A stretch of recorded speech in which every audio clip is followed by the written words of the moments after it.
Representation. Material condition. This meme shows how ideology repackages violence as virtue to keep capitalism intact.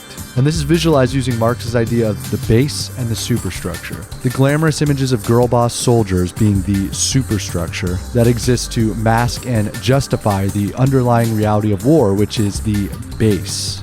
Under this paradigm, the base is the material reality.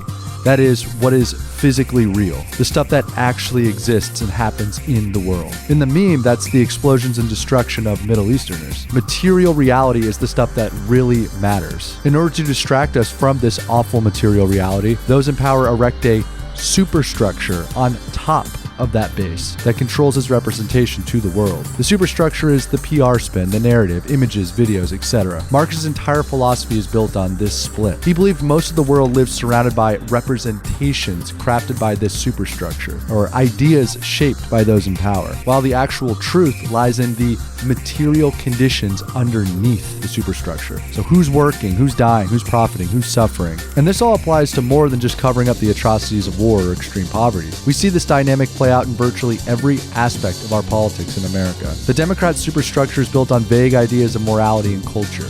It emphasizes inclusion, representation, and science. It uses the language of equality, empathy, and social justice, but always within limits that don't threaten capital. By contrast, the Republican superstructure is tradition, nationalism, and rugged individualism. It celebrates patriotism, religion, family, and free enterprise. However, underneath the two radically different superstructures of both parties, there is virtually the same base, serving and sustaining a capitalist system driven by corporate power, profit, and private ownership. One side may support abortion and fly rainbow flags, and the other Christianity and American flags, but both reinforce the same material reality, the continued dominance of capital over labor. Two superstructures sharing the same base. And the end result of this is what Marx would call false consciousness. This is when people feel the system is improving because its imagery is more diverse or patriotic, but their material situation, wages, housing, healthcare, affordability, stays the same or worsens. Over time, this inevitably leads to disillusionment and alienation. And to be clear, this isn't to say that the concept of representation is meaningless.